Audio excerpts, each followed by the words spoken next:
قال الله تعالى في شان حبيبه مخبرا وآمرا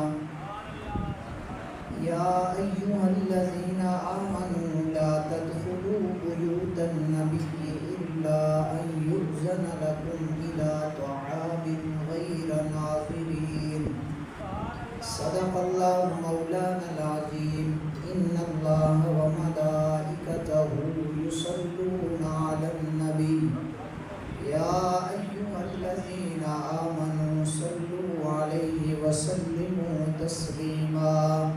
باواز بلند هدیت السلام الصلاة والسلام عليك يا سيدي يا رسول الله وعلى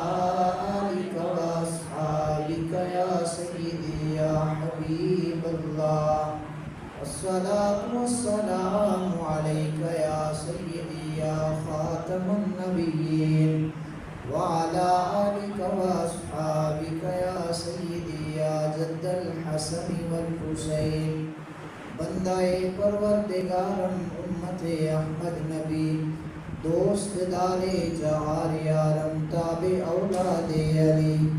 مذہب حنفیہ دارم ملت حضرت خلیل خاک پائے غوث اعظم زیر سایہ ہر ولی اللہ تعالیٰ کی فضل و توفیق سے ہم سب نماز جمعہ کے لیے اس کے گھر میں حاضر ہیں۔ دعائے مالک کائنات جل وعلا ہم سب کی حاضری کو اپنی بارگاہ میں قبول فرمائے۔ پچھلے جمعۃ المبارک نبی اکرم نور مجسم شفیع معظم رحمت عالم صلی اللہ تعالی علیہ وآلہ وصحبہ وسلم کی عظمت و شان اور آپ کے مقام کے حوالے سے چند ایک قرآن مجید کی آیات سے میں نے آپ کی خدمت میں چند باتیں عرض کی تھی۔ آج کے خطبہ جمعہ میں بھی اسی حوالے سے چند باتیں عرض کی جائیں گی۔ دعا ہے اللہ ہماری زبان پر کلمہ حق جاری فرمائے اور ہم سب کو سن سنا کر عمل کی توفیق عطا فرمائے۔ اللہ جل وعلا نے پاک کلام کے اندر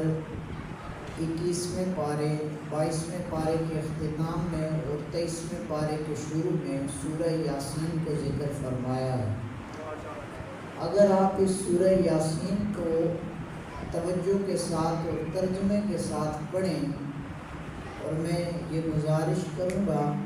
کہ جنہیں قرآن مجید پڑھنے کی سعادت نصیب ہوتی ہے